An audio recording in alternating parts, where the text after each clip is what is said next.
একটি মশা ধরে আনো।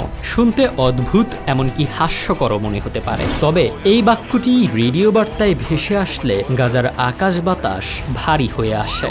বাক্যটিকে গাজায় এক বিশেষ কোড হিসেবে ব্যবহার করছে ইসরায়েলের সেনারা। বিশেষ এই কোডের পেছনে লুকিয়ে আছে ভয়াবহ এক গল্প।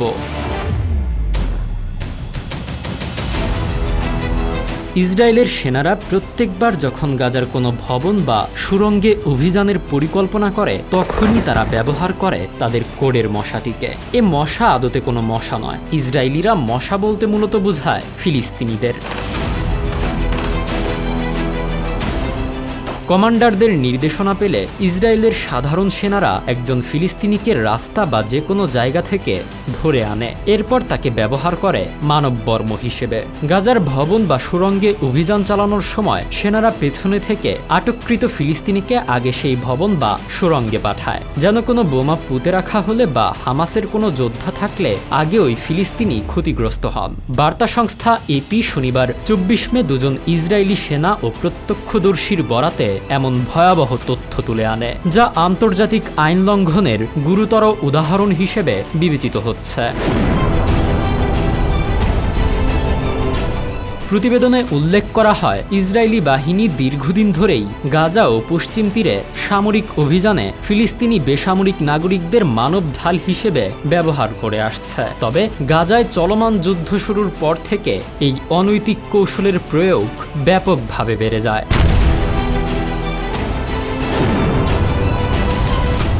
ব্রেকিং দ্য সাইলেন্স নামের একটি ইসরায়েলি মানবাধিকার সংস্থার মাধ্যমে এপি জানতে পারে, অন্তত 2 ইসরায়েলি সেনা ও এক প্রত্যক্ষদর্শী জানিয়েছেন ঊর্ধ্বতন সামরিক কর্মকর্তারা এই নিষিদ্ধ কর্মকাণ্ড সম্পর্কে অবগত থাকলেও কোনো পদক্ষেপ নেননি।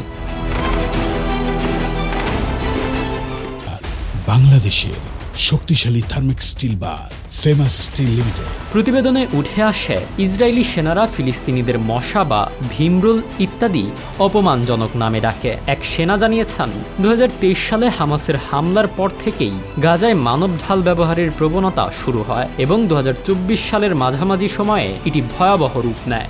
রেডিও বার্তায় একটি মশা আনো বলে নির্দেশনা দেওয়া হতো, যার অর্থ ফিলিস্তিনিদের ধরে এনে মানব ঢাল বানানো। এটির মানে সেনারা জানত এবং তারা নির্দেশনা অনুযায়ী কাজ করত।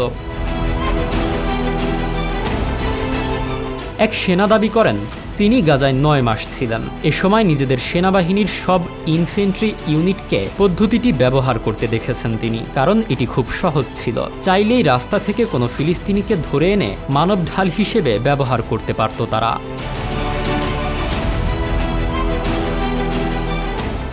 2024 সালে অনুষ্ঠিত একটি সামরিক বৈঠকের কথাও উল্লেখ করেন তিনি, যেখানে এক ব্রিগেড কমান্ডার প্রকাশ্যে বলেন, রাস্তায় থাকা ফিলিস্তিনিদের ধরে এই কাজে লাগানো হবে।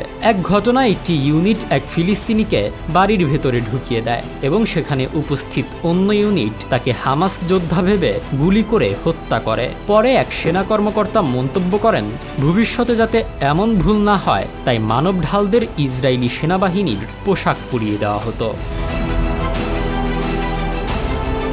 এ বিষয়ে আইডিএফ জানায়, তারা বেসামরিকদের জোরপূর্বক সামরিক কাজে ব্যবহারের বিরুদ্ধে নীতিগতভাবে অবস্থান নেয় এবং অভিযোগগুলো তদন্তাধীন রয়েছে। তবে কী ধরনের তদন্ত হচ্ছে সে বিষয়ে কোনো তথ্য জানাতে তারা অস্বীকৃতি জানায়।